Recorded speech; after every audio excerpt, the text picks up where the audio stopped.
Hola, hola, buenas noches. Estamos en un nuevo episodio de Encendido, la chispa que enciende el cambio. Estamos en YouTube. Suscríbete, dale me gusta, comenta. Y bueno, si tú eres una persona que quieres contarnos tu testimonio, ahí está producción, comenta y nosotros te estaremos contactando. Hoy tenemos un episodio muy brutal. Hoy vamos a llorar. Aquí vamos a llorar. Este episodio no te lo puedes perder. Así que esté atento, expecta ahí de lo que va a pasar hoy. Bueno, me dejo con mi compañera. Estamos transmitiendo en vivo en TikTok y en Kit. Así que usted por allí, si usted nos está viendo por allí, comente, comparta y denle like también por ahí, denle tap a la pantalla. Como digo el ministro, pues tenemos un tema súper especial y es la pérdida lo cambió todo. Vamos a estar hablando de muchas cosas, como el perdón, que es el perdón. A mi parecer, el perdón es como liberar a esa persona o no tomar en cuenta la falta de esa persona. Y bueno, hoy tenemos una invitada súper especial y queremos darle la bienvenida a Leslie Martínez. Yo creo que el equipo de producción le da un fuerte aplauso.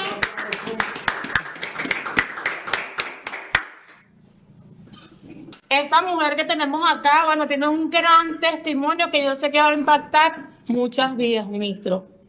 Bueno, Leslie, es un placer tenerla aquí. Para nosotros es un honor.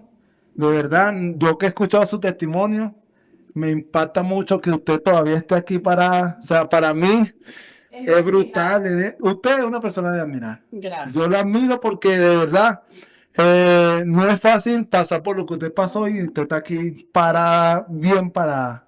Entonces, bueno, yo quiero que usted se presente, que las personas ahí que la están viendo por las cámaras la conozcan, quién es usted. Hola, buenas noches. Hola, Eglis. Gracias por la invitación. Gracias, ministro, por la invitación. Mi nombre es Leslie Martínez. Cumplí el lunes pasado 51 años. Y bueno, si vamos a hablar de mí, crecí en una familia muy hermosa, con mi mamá y mi papá, hasta los 8 años. Después de los 8 años, caímos en una familia totalmente disfuncional, porque mis padres lamentablemente cayeron en el vicio de las drogas. Y cuando ellos caen en el vicio de las drogas, nuestro hogar se viene abajo. Entonces, yo era la hermana del medio, tenía mi hermano mayor, es 5 años mayor que yo, y mi hermano menor, que no nos llevábamos ni 2 años. Nos llevábamos como 1 año y 9 meses, más o menos. Entonces me tocó a mí, por ser la única hembra y la del medio, asumir como que el rol de la casa. Claro. ¿Qué edad El rol de tenía mamá. ese tiempo? Yo tenía 10 años. Tenía 10 años, sí. Y le tocó asumir. Me tocó asumir el rol de mamá de mi hermano menor, y como yo era la cachifa de la casa. O sea que usted no tuvo ese tiempo, por decirlo así, de adolescente, de niña, de No. disfrutar esa etapa. No. Sin embargo, bueno, siempre me gustó jugar con muñecas. Y como lo dije antes, o sea, fueron 8 años donde mamá fungió como mamá, papá fungió como papá. Lo teníamos todo porque, o sea, económicamente vivimos bien, pero hasta que hubo esta fractura en la familia. Una pregunta, Leslie. En ese momento usted no sabía por qué sus padres caen en la droga. Bueno, realmente no. Yo no tenía como esa conciencia, de por qué ellos cayeron en las drogas. Después, con los años que voy creciendo, es que entiendo muchas cosas que sucedieron en el hogar. Resulta que mi papá, tenía como que doble vida, porque mi papá era delincuente como a lo secreto. Pero yo pequeña no me daba cuenta. Me di cuenta fue después que crecí. Y mi mamá sufría de depresión. Ella era depresiva. Y por la depresión y las malas juntas, ella cayó en la droga. Wow. ¿Y qué fue pasando luego de eso, Leslie? O sea, tú te comenzaste a hacer cargo, como por decirlo así, de tu familia. ¿Y qué pasó en ese transcurso de los años? Por ejemplo, ¿con tus papás siguieron en eso? ¿O qué pasó luego de eso? Sí, ellos se separaron después de un tiempo. Mi mamá tuvo otra pareja, mi papá tuvo otra pareja. Pero, o sea, mis hermanos y yo crecimos Mi hermano mayor, lamentablemente, lo alcanzó la maldición y mi hermano mayor cae también en las drogas. Mi hermano comete un homicidio, cae preso y preso se terminó de perder en las drogas. A todas estas, bueno, mi mamá estaba metida muy, muy fondo en las drogas. Mi mamá consumía drogas desde las 5 de la tarde hasta las 6 de la mañana. Y en el día lo que hacía era dormir. Se paraba con mal humor a buscar comida. Yo tenía que tener comida hecha y era un desastre.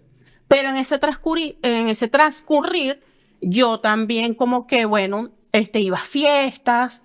Claro, era adolescente, pero ya a los 12 años yo iba a una fiesta.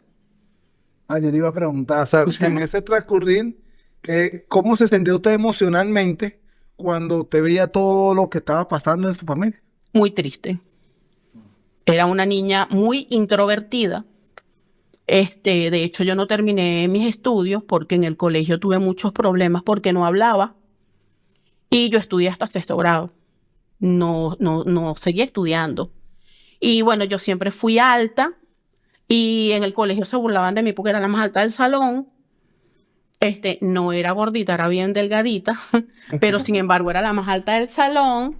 Y mi hermano siempre me tenía que defender porque yo era llorona. Pero claro, era llorona porque vivía situaciones en mi casa donde no lo podía expresar. Y en el colegio era que expresaba toda esa presión, pues todo eso que tenía interno. Yo imagino que usted también iba creciendo con depresión.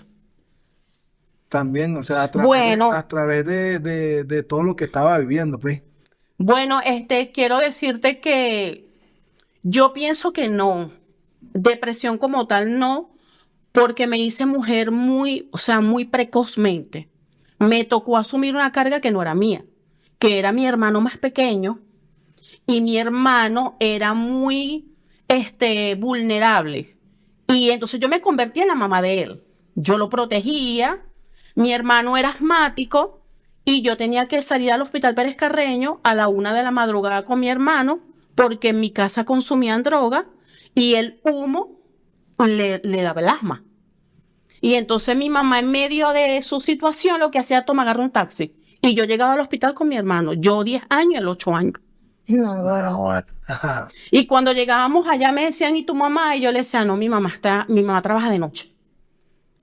Pero mi papá, que en ese momento estaba separado de ella, mi papá llegaba.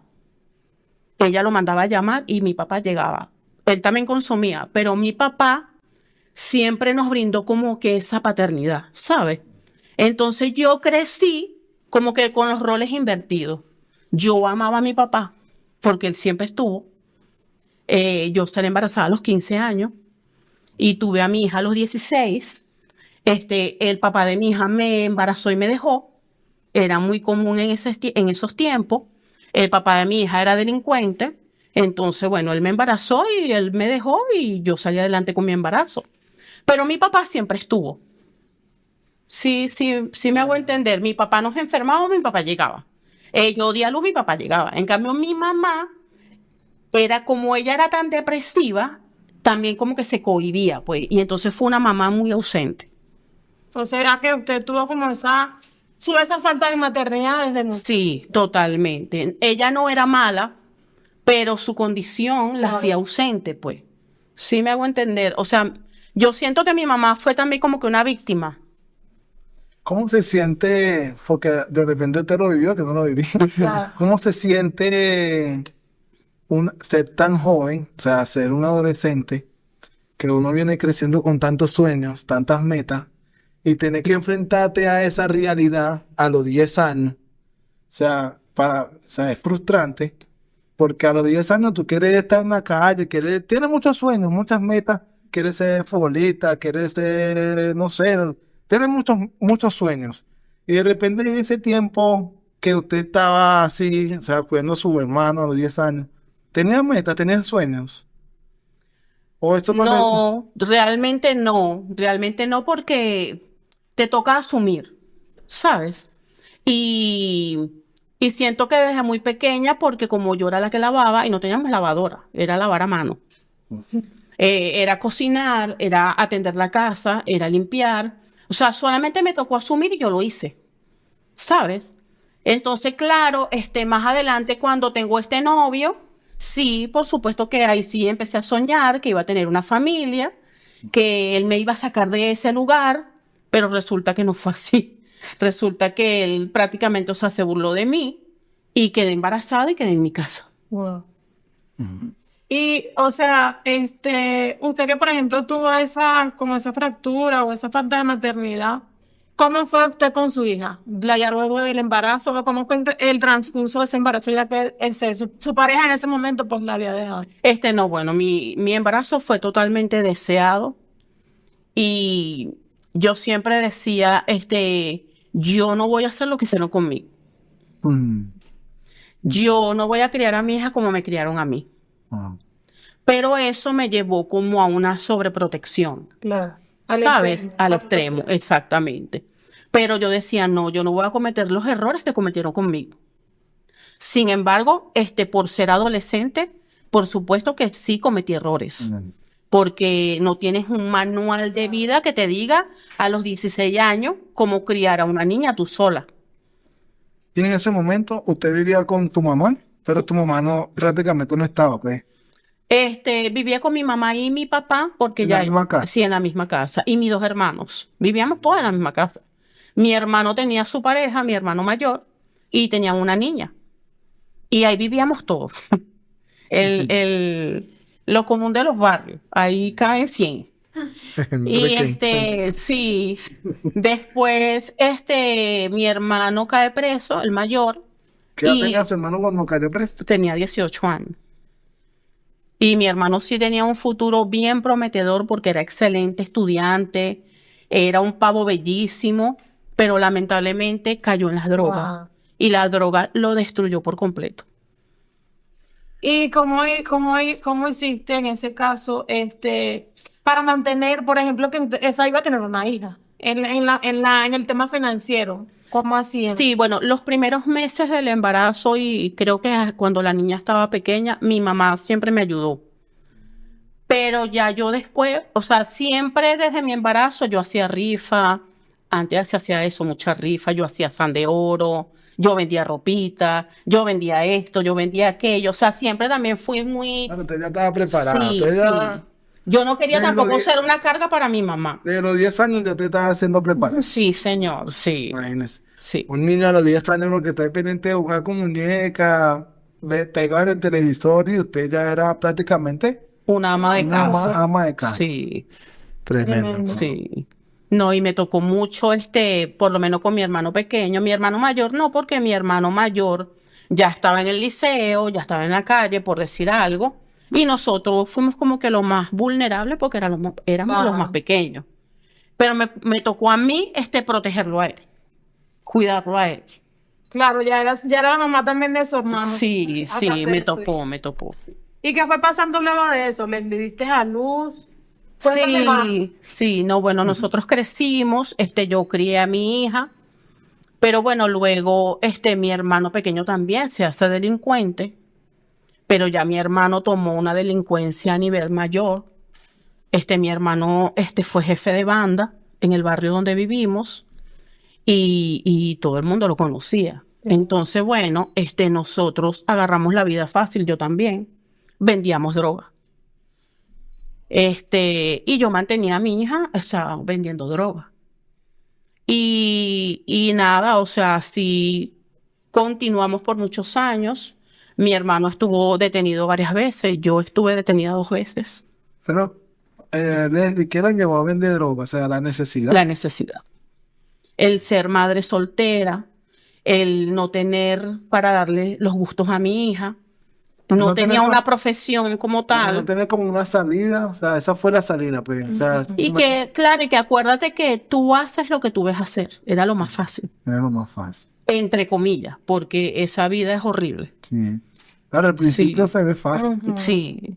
No, por ahí dicen que el diablo da, pero cuando pide, pide. Y Y bueno, bueno. y a nosotros nos pasó bastante factura. Ya Sí. le vamos a contar por qué ella dice eso. Claro. Sí, ¿Y sí. con qué la consumiste? No. Mi hermano menor y yo crecimos con ese trauma. Y bueno, vamos a decirlo que Dios tuvo cuidado de allí, de nosotros, porque como vimos a mamá y a papá, y después vimos a mi hermano mayor deteriorarse tanto, mi hermano mayor era un hombre bellísimo, y mi hermano llegó a la indigencia. Entonces mi hermano menor y yo, o sea, no, nunca, yo tuve oportunidad donde me la ofrecieron, pero yo le tenía temor, le tenía asco, le tenía rabia, porque... ¿Sabes? O sea, su familia. así mismo. Y ver a mi hermano en esas condiciones, nosotros decíamos, no, nosotros no, nunca, ni siquiera cigarrillo. Wow. Tremendo. Me quebranta mucho porque yo he tenido dos amigos que están perdidos totalmente en la droga. También mi hermano menor cayó también en la droga. Y me quebranta, pues, porque, o sea, uno está preso, un amigo mío está preso, otro está en México, pero como loco, o la droga le quemó la neurona, y mi hermano está muerto. Y usted que habla de la droga, me quebranta mucho porque la droga destruye. Ella entra pasivamente, pero cuando tú caes ahí en ese juego, para salir es muy fuerte. O sea, es tremendo. Bueno, No, sí. y te hace pasar por cosas muy duras, y no tanto solamente la persona que la consume, sino su entorno familiar. Claro. Porque imagínate una niña, yo me acuerdo que habían oportunidades que para mí las 6 de la tarde era horrible. Sí. Y yo me acuerdo que ya me va a hacer llorar. O sea, Sí. lo que están aquí, para los que nos están viendo, estas son historias netamente reales. Y yo sé que esto, Leslie, va a impactar muchas vidas. Amén. Yo me acuerdo que llegaban las 6 de la tarde y yo le decía, mamá, por favor, no vayas a comenzar. Y yo veía como ella empezaba a pelar cigarro, y yo la veía y ella lo preparaba delante de mí, y yo le tenía fobia a las 6 de la tarde. En ese momento yo decía, porque yo me criaron católica, yo le decía, Dios, no quiero que lleguen las 6 de la tarde, porque no quería ver a mi mamá así, porque era que la perdíamos. Ya ella se olvidaba que tenía hijos y nosotros todavía estábamos pequeños. Entonces eso fue por muchos años, y bueno, sin yo darme cuenta, eso fue ocasionando algo en mi corazón. Claro. Pero, o sea, yo no me di cuenta. Me di cuenta de muchos años después, que era lo que realmente sentía yo por mi mamá. O sea, usted tuvo falta de perdón. Sí, Eso no. totalmente. Es algo tremendo, porque, o sea, la sociedad ve eso como normal, y eso no es normal, porque ¿qué quieres tú darle a tus hijos? Lo mejor, educación, ¿sabe? Principios. ¿Y qué principio me estaba dando ella a mí? Lo que pasa es que, bueno, Dios me guardó, pero fue muy fuerte. Claro, ya cuando yo tuve a mi hija, ahí yo cambié un poco, porque me ocupé más como que de mi hija, pues, y bueno, ya ella es una señora, ya no podía hacer nada. Y tampoco tenía las herramientas, no tuve la ayuda como para ayudarla a ella, decirle, mamá, te puedes rehabilitar, ¿sabes? No sucedió eso nunca. Mi mamá murió. De hecho, ella muere, ella la mató un carro, porque ese día a mi hermano los policías lo sembraron. ¿Qué edad tenía usted en ese momento? Tenía 29 años. No, mentira, tenía 24 cuando mataron a mi mamá. Entonces ese día a mi hermano le sembraron una droga. ¿El mayor? Al menor. Y mi mamá tenía temor por él, porque como mi hermano tenía tantos problemas, ella decía, me van a matar a mi hijo, yo no voy a soportar eso por lo mismo, porque ella era depresiva. Y ella decía, me van a matar a mi hijo, y ya se le metió eso, me van a matar a mi hijo, me van a matar. Y entonces ella, cuando consumía droga, comía hielo.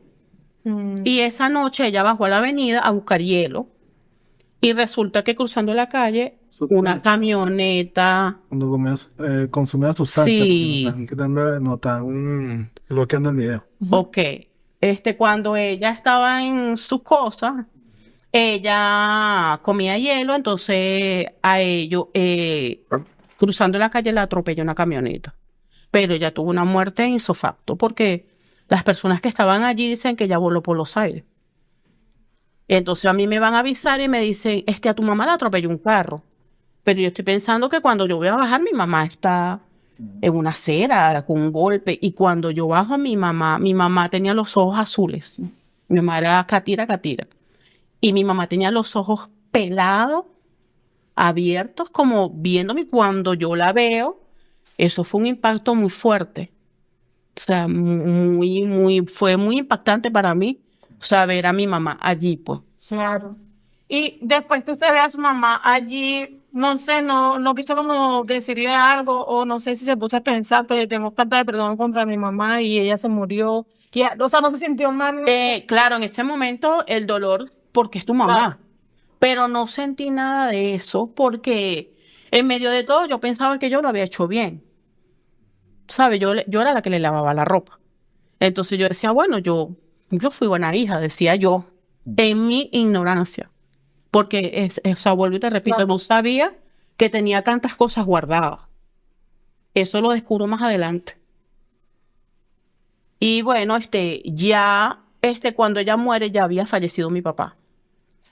Resulta que mi papá, 3 años antes, mi papá, los enemigos de mi hermano, una mañana mi papá iba a comprar empanadas y ellos venían de tomar y esas cosas. Y vieron a mi papá y ellos mataron a mi papá. Uh-huh. Y también me pasó igual. Dijeron, hirieron a Freddy. Entonces, cuando yo bajé, yo pensé que mi papá estaba herido. Y cuando yo bajo, mi papá estaba muerto. Pero eso sí fue más duro que cuando mi mamá. Claro, porque estuvo más presente que sí, porque yo es la primera vez que siento literal, se me paralizó el corazón por completo. O sea, se me paralizó, o sea, pensé que me iba a morir porque vi a mi papá allí y, o sea, yo amaba a mi papá. Amaba a mi papá. Bueno, yo creo que todos aquí estamos súper quebrantados, a pesar de que usted no nos vea quizás llorando, pero estamos, bueno, yo tengo mi corazón, no sé, estoy quebrantada bastante. Y queremos decirle a todas esas personas que nos están viendo que si, por ejemplo, o sea, tienen a su papá y a su mamá en casa, que valoren los que tengan la oportunidad de criarse como con una adolescencia y no hacer cosas antes de tiempo, porque hay uno que no les toca igual. Y yo creo que debemos siempre ser agradecidos. Así es. Sí, bueno. Sí. Síganos contando, ¿no? Sí, entonces, bueno, después fallece mi mamá. Y bueno, quedamos mis hermanos y yo, pero ya mi hermano mayor, que él sí cayó en las drogas, ya mi hermano estaba recuperado. Mi hermano empezó a asistir a una congregación, a una iglesia. Pero después que su papá murió. No, estando mi mamá en vida, por la casa pasaban unos cristianos recogiendo a los indigentes. Y mi hermano dice que esa mañana él estaba drogado y que él escuchó una voz que le dijo, hasta hoy. Y pasaron ellos y le dijeron, vámonos, que te vamos a rehabilitar. Y fueron a buscar a mi mamá y de verdad se lo llevaron y él estaba en rehabilitación. Cuando muere mi mamá, ya él estaba en un centro rehabilitándose. Yo creo que tenía Alexander como 1 año en rehabilitación cuando mi mamá fallece. Y bueno, Dios hace todo perfecto porque la niña de los ojos de mi mamá era él. Era su hijo mayor. Y ella sí hizo todo por él para que él se recuperara. Y bueno, creo que ella lo logró, pues. En ese aspecto lo logró porque él estaba rehabilitado cuando ella murió. Sin embargo, era muy recién y nosotros también teníamos temor de que él volviera a caer. Porque él no hacía nada, él dependía totalmente de mi mamá. ¿Sabes? Entonces mi mamá fallece y él queda como que en el aire porque la que lo mantenía era mi mamá. Pero resulta que bueno, que él estaba en un centro de rehabilitación, pero cristiano. Dios. Sí, sí. Ahí Dios empezó a obrar. Empezó a hacer la obra que de repente la monte no veía. No, totalmente. Claro, porque ahí se paró alguien en la brecha a orar por su familia. Por su familia, wow. A orar por nosotros. Y claro, nosotros no entendíamos, porque cuando estamos de este lado lo que hacemos es juzgar y condenar. Claro. Yo me acuerdo que yo me burlaba muchas veces de mi hermano. Y yo le decía, después que eras drogadicto, después que hiciste, después que no hiciste, ahora que eres evangélico y uno es pecador. Claro, también hay muchas maneras de tú transmitir la palabra de Dios. Y bueno, él también nos señalaba y eso. Y entonces él se fue de la casa, él vivió siempre allá en su centro de rehabilitación y nosotros vivíamos acá, pero con una vida totalmente desordenada. Mi hermano delincuente, todos vendíamos sustancias prohibidas. Sus padres mueren, ustedes siguen vendiendo Sí, estas sustancias. sí, claro, sí. Y Sí. su hija nunca, o sea, nunca se dio cuenta de que ustedes estaban como en esa vida, pues, o vendían eso. Claro, Sí. las niñas todas sabían, ellas todas, lamentablemente ellas fue lo que vieron también. Ellas lo vieron, claro, la diferencia era que nosotros no lo consumíamos. Claro. Pero si lo vendíamos, la policía llegaba a mi casa, tumbaba la puerta y las niñas estaban allí. ¿Sabes? O sea, la vez que yo fui detenida, mi hija vio. Pero ¿cuánto tiempo duró detenida? No, la primera vez estuve 15 días y la segunda vez estuve 8 días. Y mientras que cuidaba, porque ¿qué edad tenía su hijo cuando la detuvieron a usted? Estaba pequeña, pero estaba mi cuñada, estaba la esposa de mi hermano el pequeño y como vivíamos todos juntos, la niña se quedaba con ellos. Y Porque a pesar de, éramos unidos, No. ¿sabes? Que era lo bonito. Mi hermano estaba en ese mundo, pero yo amaba a mi hermano. Lo amaba. O sea, mi hermano era mi hijo, yo lo amaba y él amaba a mi hija y me amaba a mí. O sea, el papá de mi hija pasó a ser él. Él era el que me ayudaba económicamente. Si mi hija le pasaba algo, él corría conmigo. Él en Navidad le compraba a su niño Jesús como que si fuese su papá, le compraba igual que a sus hijas. ¿Sabes? O sea, éramos una familia unida. Y luego de eso, ¿qué siguió ocurriendo en la vida de Leslie? Bueno, llegó una madrugada, yo estaba, uno le decía que uno trabajaba. Y esta noche me tocó trabajar. Y yo tenía, una pareja, pero él sí trabajaba en un supermercado y él trabajaba en La Guaira y él se paraba muy temprano, pero él también, en su tiempo libre, también hacía lo mismo que yo. Pero también tenía su trabajo, como quien dice, legal, pues. Ajá, entonces ese día él, no, que yo me tengo que parar temprano, no, que tienes que trabajar tú, que tienes que trabajar. Total, que me quedé yo trabajando con un muchacho que uno antes le ponía un nombre ahí para que ayudara a uno. Y resulta que esa noche pasé toda la noche en esto, paro a mi hija a las 6 de la mañana para que se vaya al colegio. Y ese día ella tenía un examen, yo le había comprado unas cosas para que ella presentara el examen. ¿Qué edad tenía su hija ahí? Ella ya tenía 13 años. 13 años. Sí. Ah. ¿Fue en primer año o no? No, estaba en sexto porque ella la rasparon en 4º grado. Entonces estaba en sexto. Y ese día, bueno, ella se paró, se arregló y yo me acuerdo clarito ese día que ella tenía una chaqueta Roxy gris. Y ella se pone la chaqueta y ella se devuelve. Y el tiempo estaba nublado. Pero ella se devuelve y ella me dice, mami, yo tengo calor. Pero es que, pero yo, mira, muchacha, que vas a llegar tarde, que no sé qué, que no sé qué más. El colegio era relativamente cerca y ella se iba sola. Joven, digo aquí para que usted sí. Ujú. Queremos que si usted todavía no se ha suscrito a este canal, lo haga porque ahora lo que va a contar Leslie, yo creo que fue uno de sus momentos más dolorosos. Pero que yo creo que si no fuese pasado todo lo que pasó, como dijo el ministro al principio, ya no estuviese aquí. Entonces, si usted puede comentar, usted puede darle like, usted puede compartir, estaremos súper agradecidos con usted. Ajá, entonces, bueno, por la casa, o sea, es un barrio. Yo vivo en el barrio El Guarataro. Y había un muchacho que se crió con nosotros, son vecinos. Es una familia vecina. Pero resulta que ese día la niña se fue y yo me acuesto a dormir. Pero ese día yo me paré como a las 10:30 de la mañana. Pero no era un día normal. Yo me paré como con mucho susto. Estaba muy inquietada. Y yo, Axis, llegaba del colegio a las 11:30 de la mañana.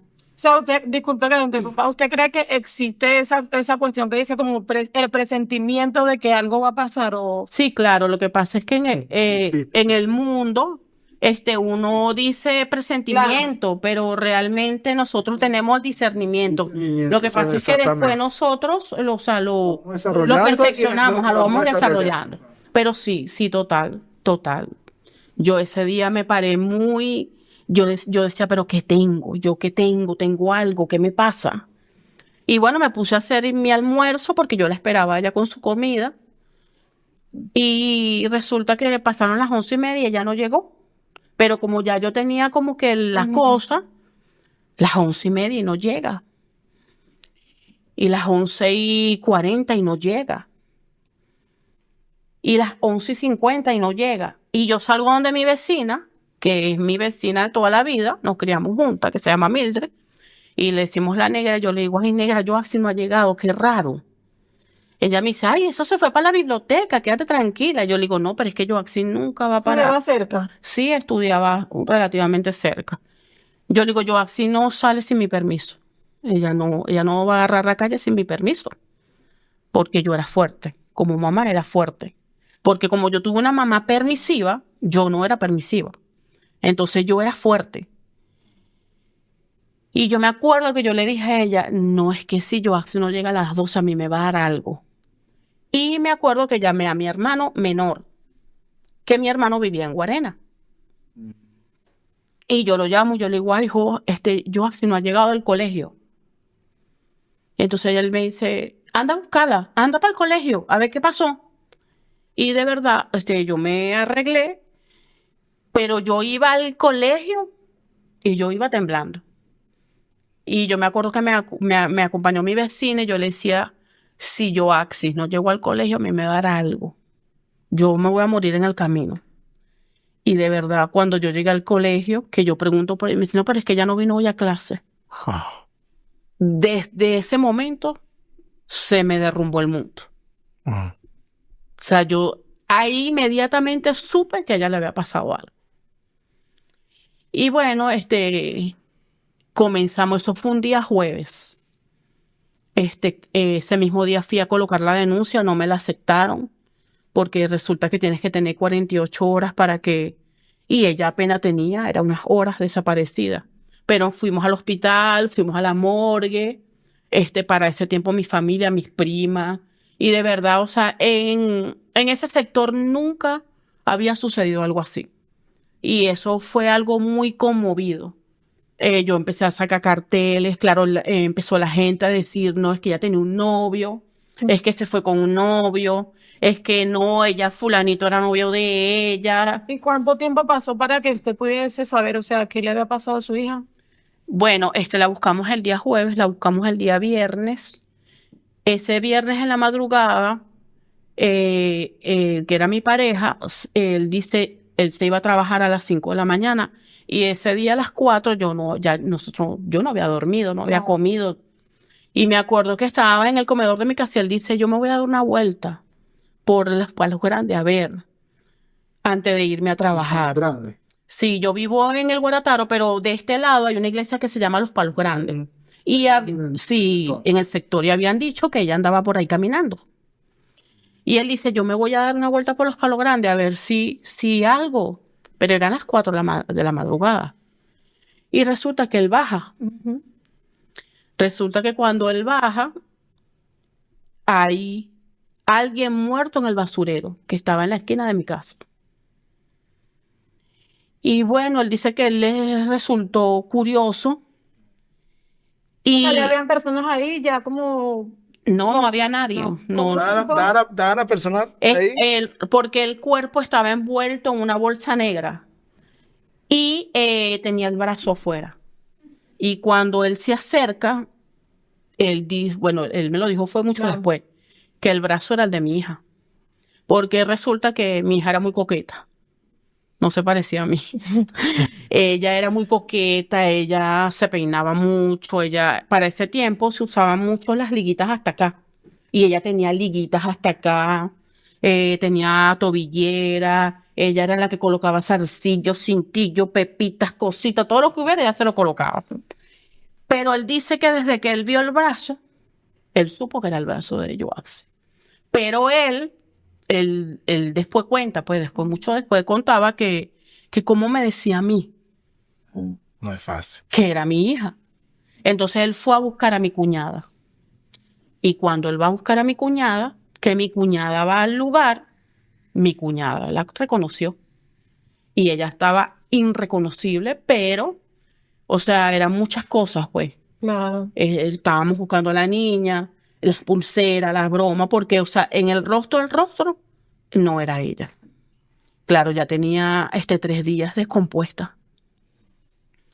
Pero yo empiezo a escuchar el alboroto del barrio, que todo el mundo bajaba como a ver. Entonces empezaron a decir, hay una muerta, decían, hay una latera. Hay una latera en el basurero, hay una latera y una latera. Sí, Jefferson mató a la mujer. Jefferson fue el que la mató a ella. Pero como él era... El que mató a su hija. Sí, como él era vicioso y eso, y todo el mundo lo conocía, pero decían que él había matado a la mujer, que también tenía la misma condición de él. Y bueno, pero sabes que eso no falla. Y resulta que mi familia ya toda sabía, pero mi familia me encerraron en mi casa con llave. Y está mi vecino de al lado y yo lo veo a él que él está llorando. Y nosotros nos criamos juntos. Y yo le digo, Raúl, ¿qué pasa? Por favor, ábreme la puerta. Pero él no contemplaba el llanto. Y yo lo veía así, yo decía, no, pero es que algo pasa. Y yo escucho cuando dicen, es que la muerta tiene una pantaleta roja. Y yo me voy para el cuarto porque yo le había comprado una pantaleta roja en Navidad. Eso fue en marzo. Y yo busco y busco y busco. Y yo digo, no está la pantaleta roja. Y cuando yo digo, no está la pantaleta roja, yo empecé a gritar en mi casa y empecé a golpear una mesa. Y yo empecé a decirle a Dios, tú no me puedes hacer esto a mí. No puede ser, yo decía, no puede ser, yo daba, no puede ser. Y claro, mi vecino me estaba viendo y él me decía, Kiki, porque ellos me dicen, Kiki, cálmate, yo te voy a dejar salir, pero cálmate. Si tú te calmas, yo te dejo salir. Y entonces yo, bueno, está bien, pero es que si yo soy la que la voy a reconocer. Ya ellos todos sabían, pero no me querían decir nada. Y entonces yo bajo, yo vivo en un callejón y hay que bajar unas escaleras y el basurero quedaba allí más abajito. Y cuando yo bajo, era muy hinchada porque él también la ahorcó y ya tenía la lengua afuera. Pero se le veía, tenía un botón de la camisa blanca volado. Y yo le veo el sostén, que yo también se lo había comprado en Navidad. Y cuando yo vi ese sostén, porque ella tenía una cintica aquí blanca, pero estaba llena de sangre porque él le golpeó la cabeza. Cuando yo vi el sostén, yo me desplomé. Yo ahí me desplomé. Se me fueron los tiempos, se me fueron las piernas. Había mucha gente en el barrio. Y yo lo que escuchaba era los llantos, escuchaba que mi familia también lloraba y ya, o sea, ya yo decía, no, o sea, es ella. Entonces nada, ahí comenzó realmente mi proceso, porque empezaron a juzgarme, a señalarme, empezaron a inventar cualquier cantidad de cosas y empecé yo con esa lucha a querer hacer justicia. Vale. Yo quería que esa gente fuera presa. Pero yo te sabía quién era. No, en ese momento no.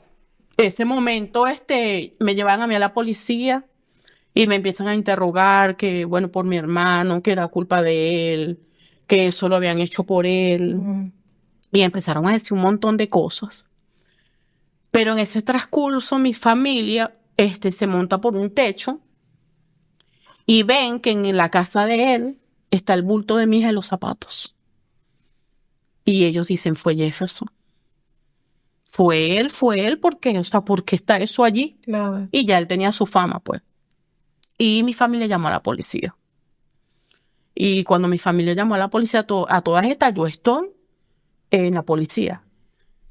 Cuando yo vengo de la policía, ya venía la policía como a buscarlo a él. Había demasiada gente en el barrio. Le querían, o sea, los querían linchar, a ellos los querían linchar.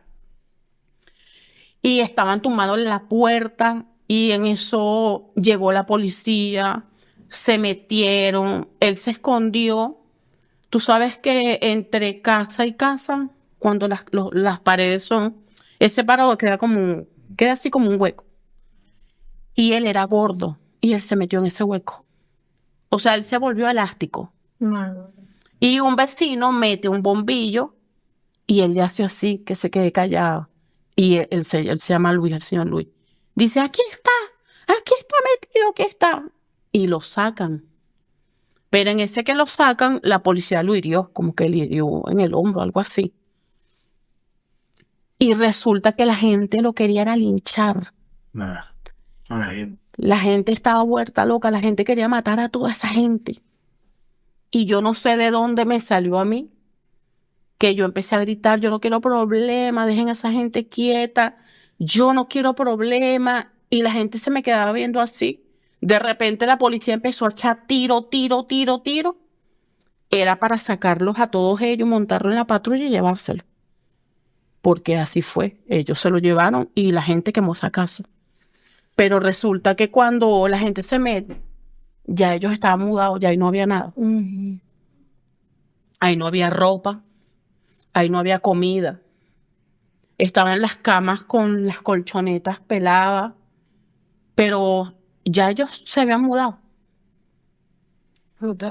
Y ¿en qué se convirtió Leslie luego de este suceso tan doloroso? Conversación, o sea, no sé, obviamente, porque quizás usted tenía como ese sed de que esas personas pagaran, pero ¿qué pasó por el corazón de Leslie? ¿Sabe? ¿En qué se convirtió esa Leslie de ese momento?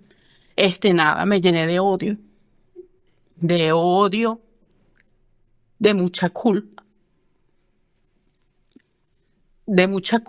porque yo decía que yo la pude haber acompañado al colegio y no la acompañé. Empieza el enemigo a meterte mil cosas en la cabeza.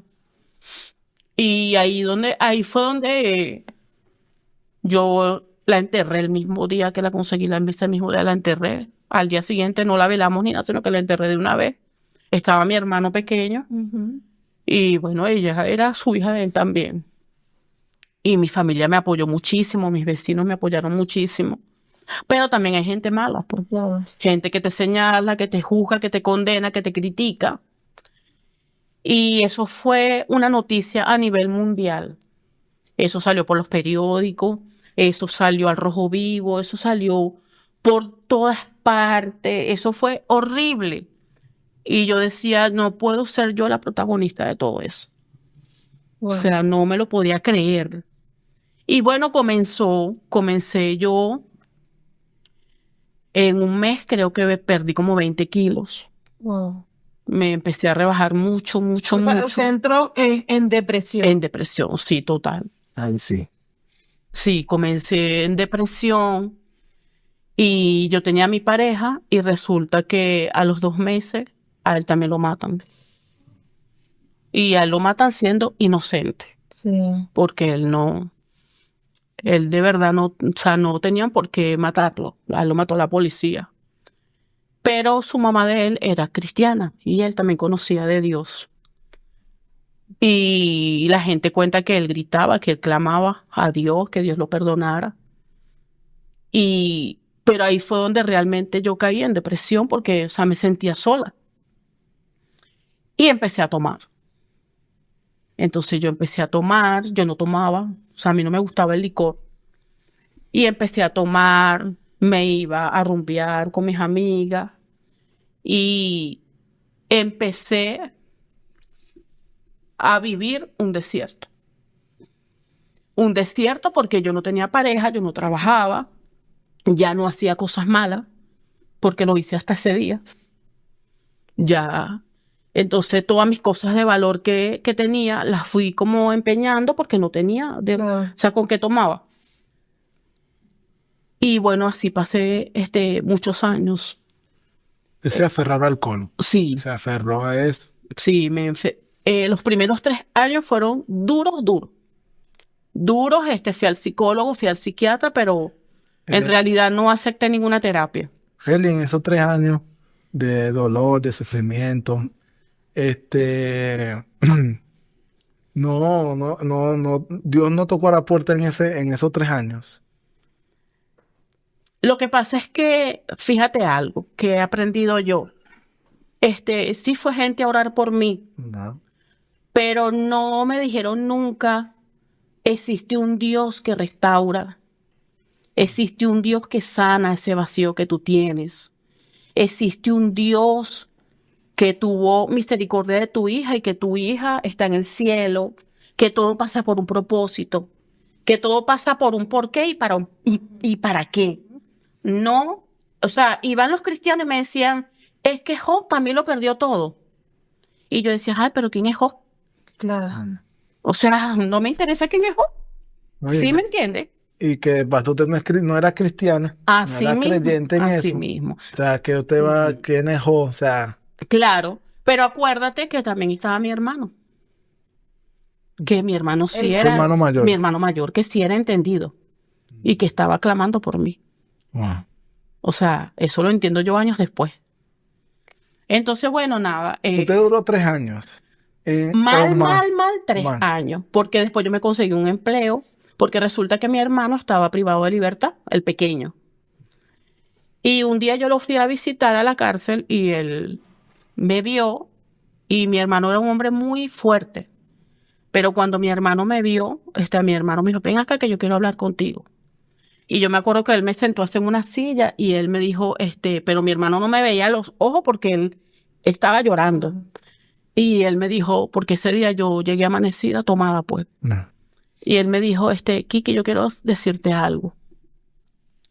¿Tú crees que donde quiera que esté, yo, Axis, está feliz de verte como tú estás?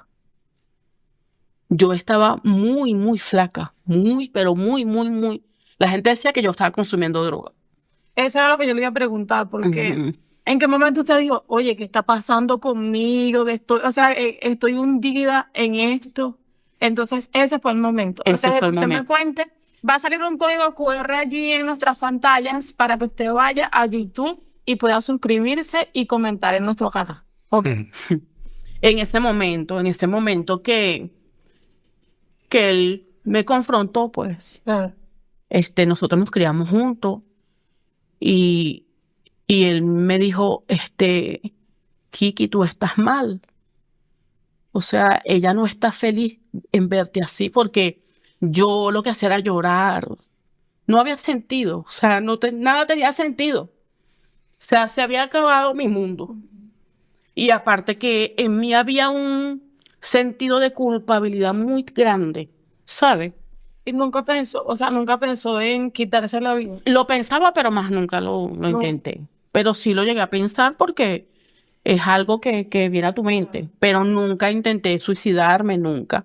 Pero después de ese día, a mí me consiguieron un empleo. Yo me puse a trabajar.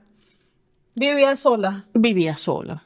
Después tuve una pareja, pero no fue nada. Y nada, en ese trabajo me fue muy bien. De verdad que me fue muy bien. Y cambié un poco, pero no Claro, porque eso no no, al 100. es que eso no es Sí. sencillo. Está- Ya no tomaba todos los días, pero tomaba los fines de semana.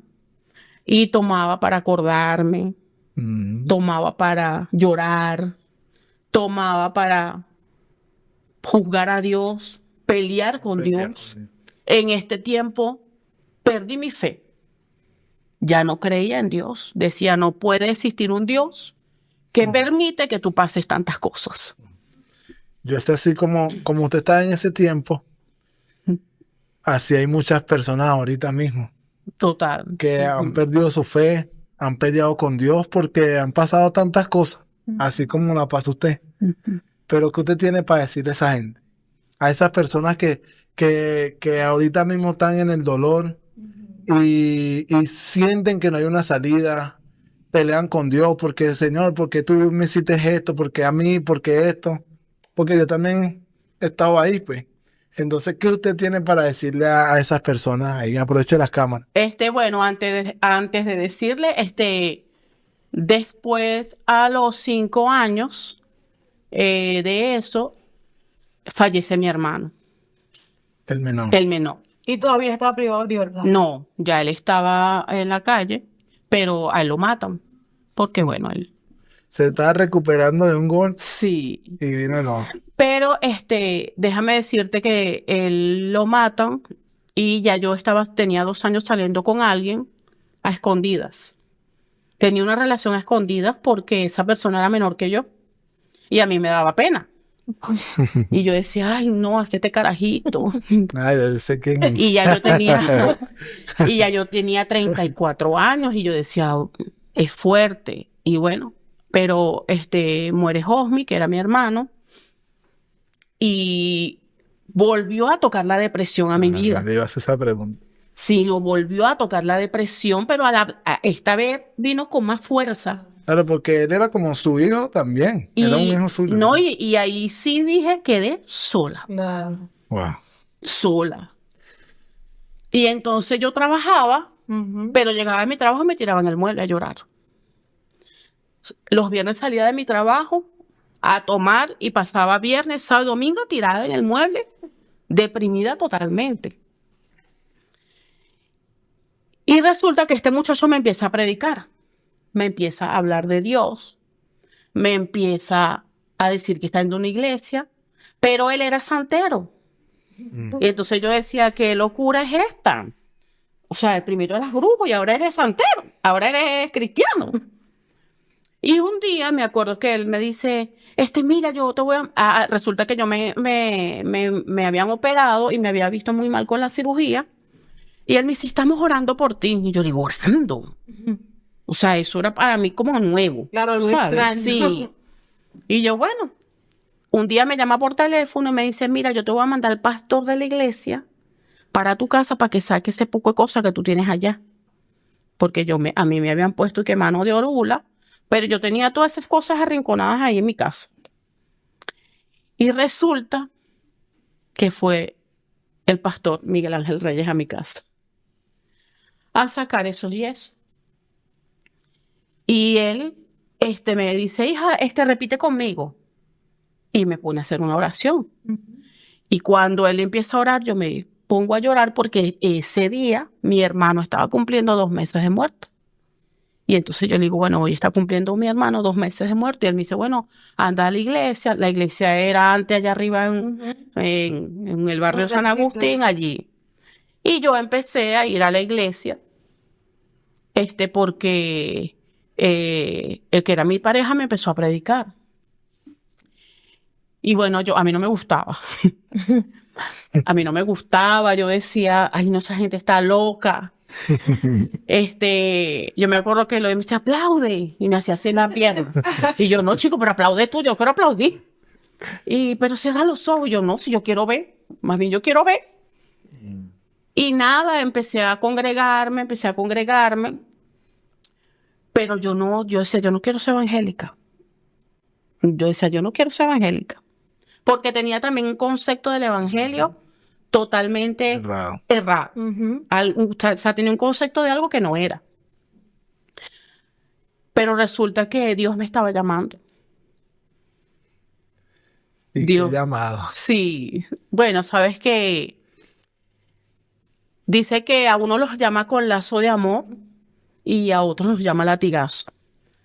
Y bueno, lamentablemente a mí me tuvo que llamar a latigazo porque mi vida era fuerte. Claro. O sea, era una vida muy desordenada. Porque si nosotros le preguntáramos ahorita, ¿usted cree que usted fuese buscado a Dios si no lo hubiese pasado? No, totalmente, no. Tuviera todavía mi vida desordenada. Claro.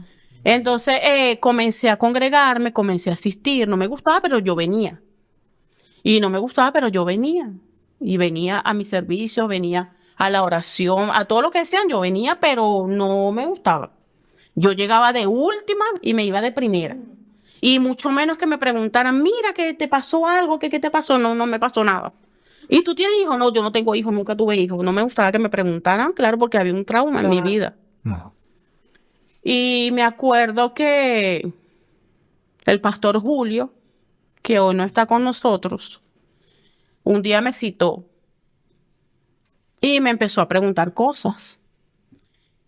Y ahí empecé yo a ser sanada. Ahí es donde descubro Claro. que odiaba a mi mamá, que por muchos años la odié, que odié a una pareja que me maltrató muchísimo, que también la odiaba con todo mi corazón. Y ahí empezó a trabajar Dios el perdón conmigo, porque yo no podía perdonar. Lo más fuerte para mí en el ministerio fue el perdón. Y siempre decía, es que nadie sabe lo que yo viví. Claro. Es que no era la hija de ellos. Peleaba con mi pareja y le decía, pero es que no era tu hija, era mi hija.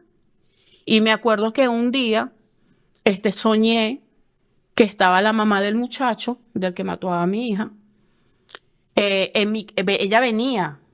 Y yo cuando la vi, yo me puse histérica, empecé a pelear, pero en el sueño estaba el pastor Miguel y la pastora Danubi. En ese tiempo eran pastores. Y en el sueño estaban ellos.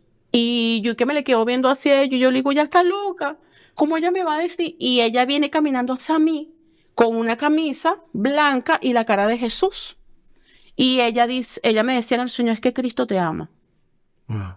Y en el sueño yo me endemonié.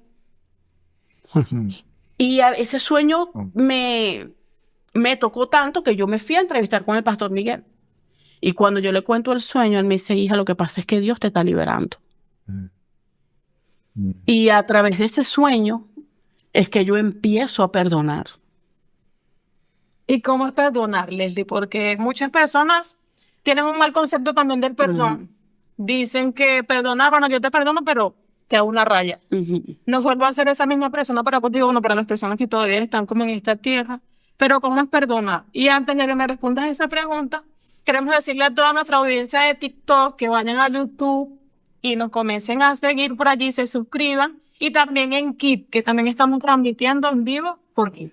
Ahora, por aquí hay un comentario. Dice, eres una mujer de admiración. Solo el poder de Dios puede restaurar. Así es, solo Dios. Bueno, para mí perdonar, a la primera que me tuve que perdonar fue a mí misma. ¿Sabes? Tenía mucha falta de perdón para conmigo, porque no todo fue bueno. O sea, no somos padres perfectos. Y en el camino cometí muchos errores.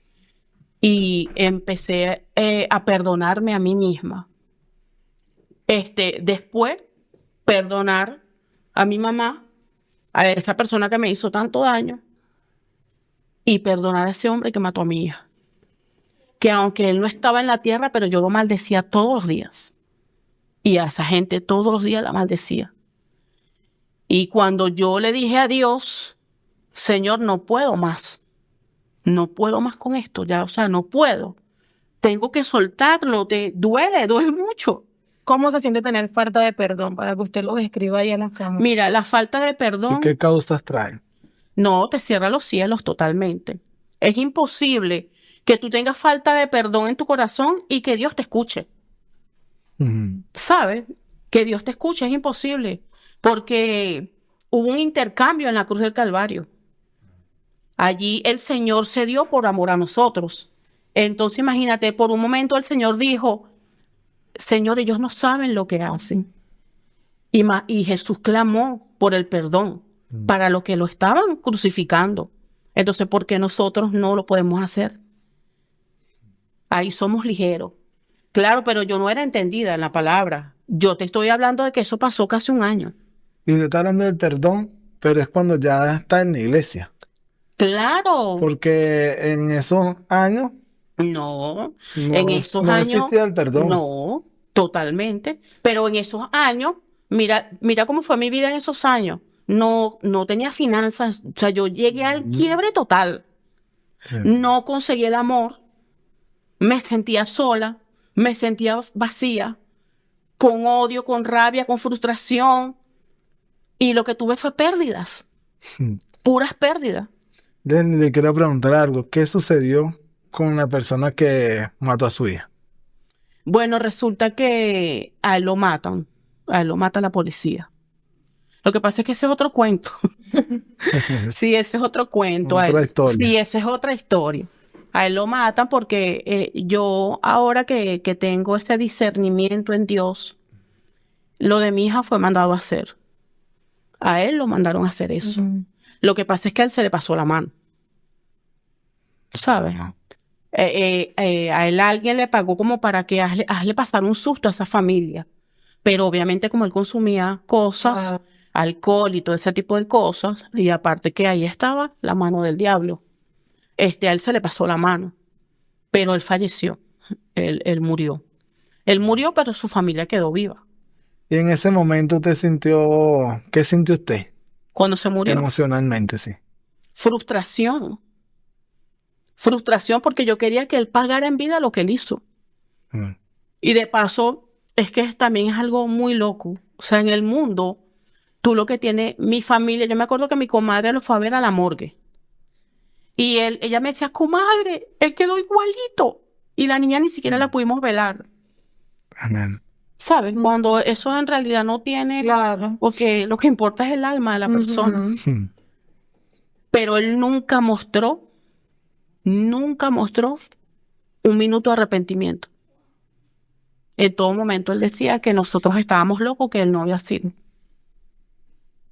Mm. Y después se comprobó que fue él, que la niña era una señorita, que era virgen. Después se comprobaron muchas cosas, independientemente de dónde venía mi hija, pues de su Claro. familia que ella tenía. Ujú. Entonces, estábamos hablando de cómo se siente, o sea, cómo se siente tener falta de perdón. A nivel del cuerpo, a nivel del corazón, ¿cómo se siente eso? Mal, o sea, estás mal. Estás mal porque ¿cómo sabes tú que tienes falta de perdón? Porque primero no asumes. Yo siempre sentía que estaba viviendo en una pesadilla. Yo me despertaba y yo decía, no, esto no puede ser. ¿Sabes? Ujú. Y hay que afrontar una realidad.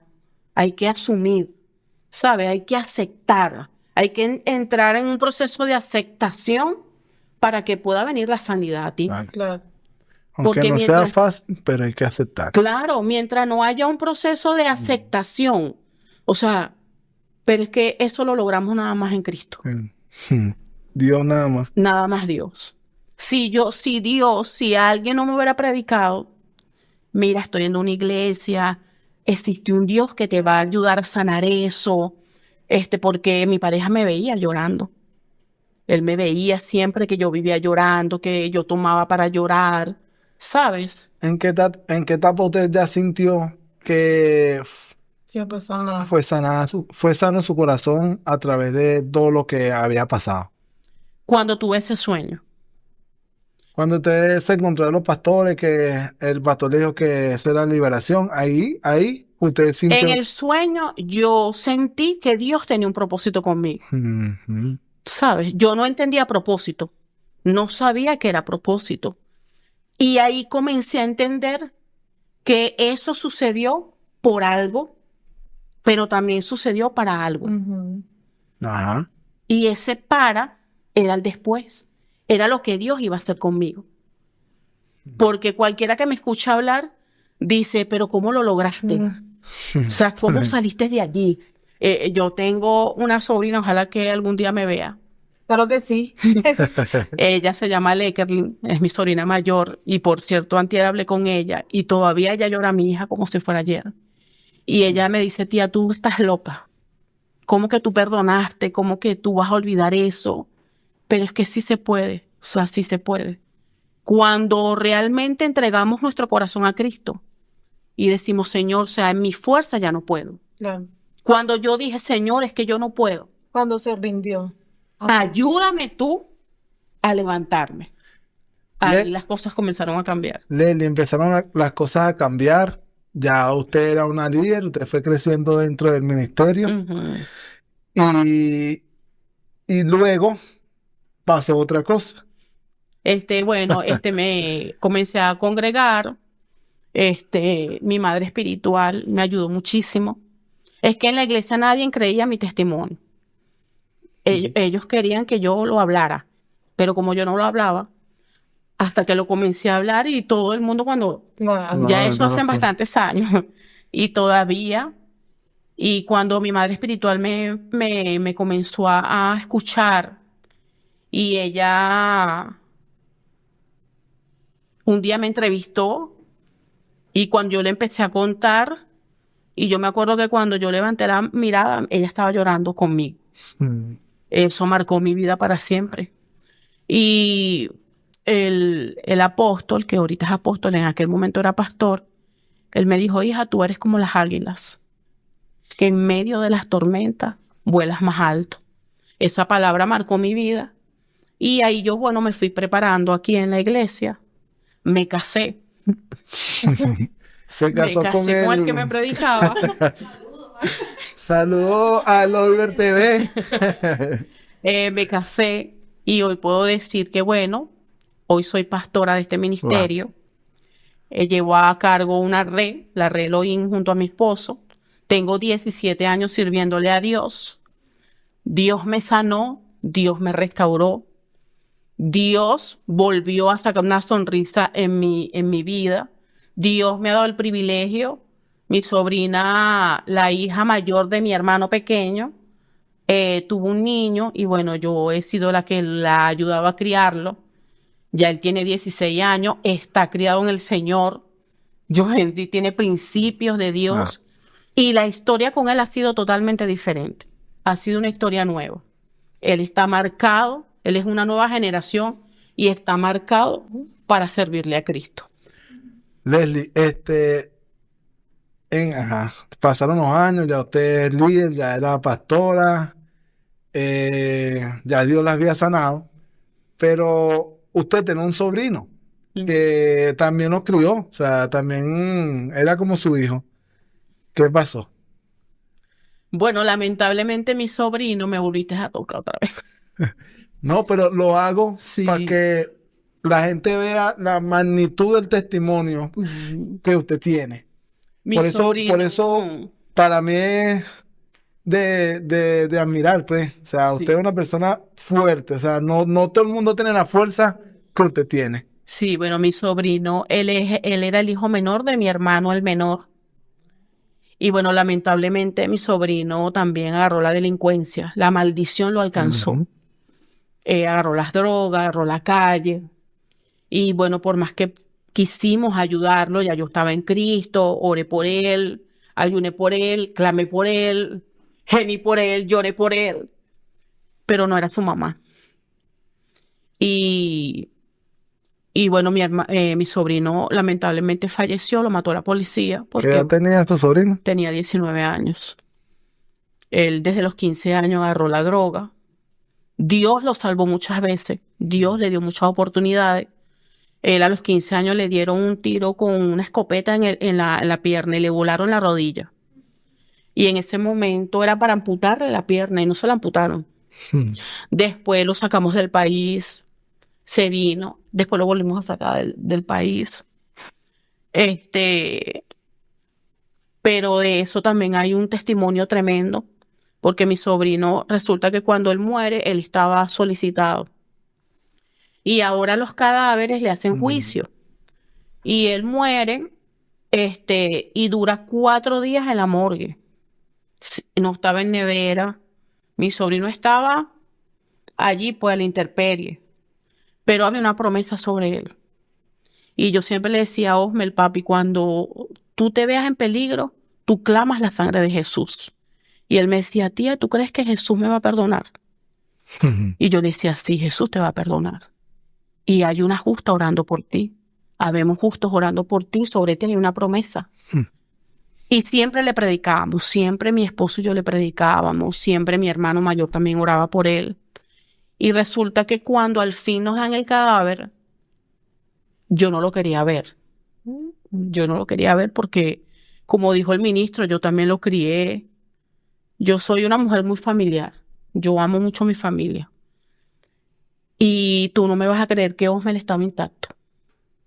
Y Wow. parecía que tenía 13 años. O sea, se rejuveneció. Era una cara de niño, de ángel. Él no tenía mosquitos, él no estaba morado, él no estaba podrido. Eso fue sobrenatural. O sea, eso fue una señal del Señor, Claro. de que Dios tuvo misericordia de él. Porque nosotros nos encargamos de sembrarle la palabra. Ya usted estará en Dios en ese proceso. ¿Fue el mismo proceso con Dios que sin Dios? No.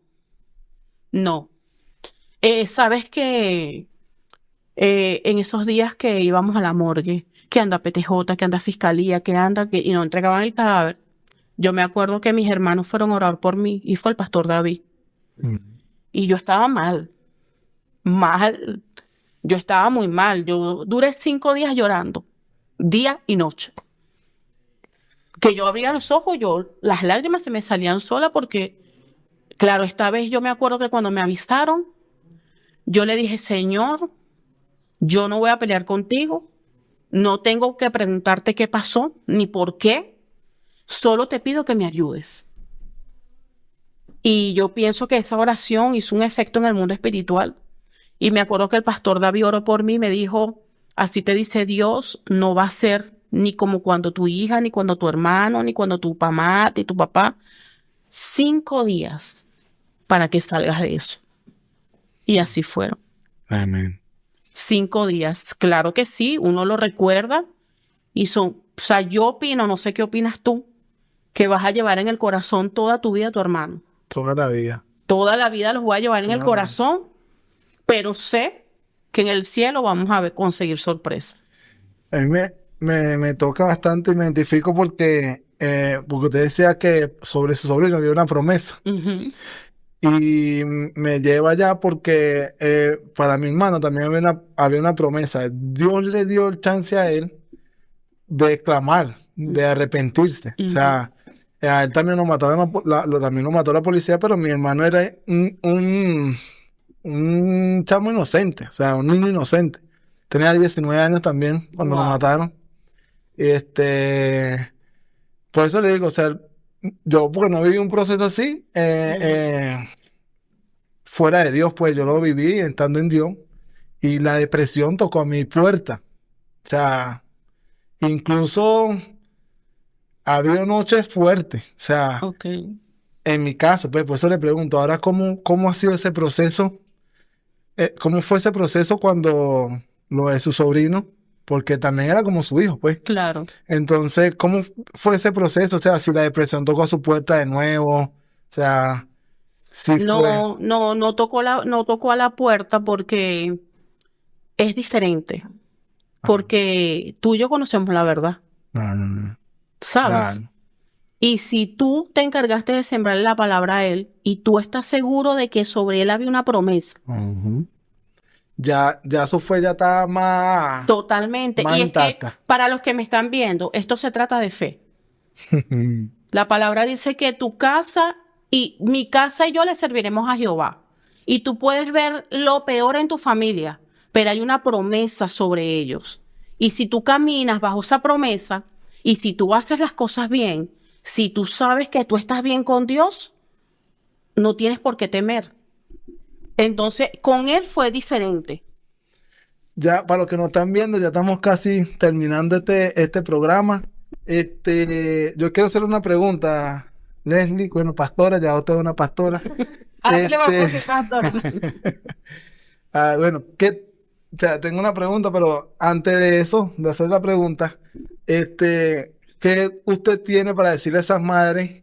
Porque mi mamá pasó por lo mismo que usted pasó.